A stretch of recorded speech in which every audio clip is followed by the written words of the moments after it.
ఆ పాటు ఎటు లేదు పాటైన పాడు బ్రదర్. అయ్యా అయ్యా అయ్యా అయ్యా ధర్మం చేయండి అయ్యా. ఇస్తాలే గాని ఎందుకు ఈ పని చేసుకున్నావు నువ్వు? ఏదైనా పని చేసుకోవచ్చు కదా. ఇటు అడుక్కుంటే ఎంత సంపాదిస్తావు నెలకి నువ్వు చెప్పు. ఈ పని చేస్తే ఎంత వస్తుంది అయ్యా? మహా అంటే నెలకి 40,000 50,000 వస్తుంది. నెలకి 50,000 40,000 వస్తుందా?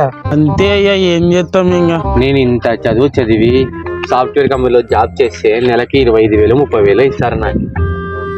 ఆ 30,000లో 10,000 ఈఎంఐ కట్టేకే పోతుంది. ఇంకా నా దగ్గర ఎంత మిగిలినట్లు చెప్పు. 20,000 మిగులుతుంది అయ్యా. ఇంట్లో ఇంటి బాడీగా 5,000 కట్టాలి, కరెంటు బిల్లు 2,000 కట్టాలి, అంతా మొత్తం కలిపి కూడా నెలకి అది 10,000 వస్తుంది.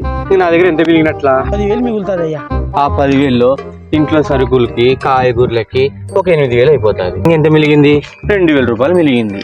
ఆ 2,000 మిలిగిందా? ఆఫీస్కి ఇంటికి పోయేకి ఆ 2,000 పెట్రోల్ కొట్టేయాల బైక్ కి. ఇంకా నాకు ఎంత మిలిగినట్లా?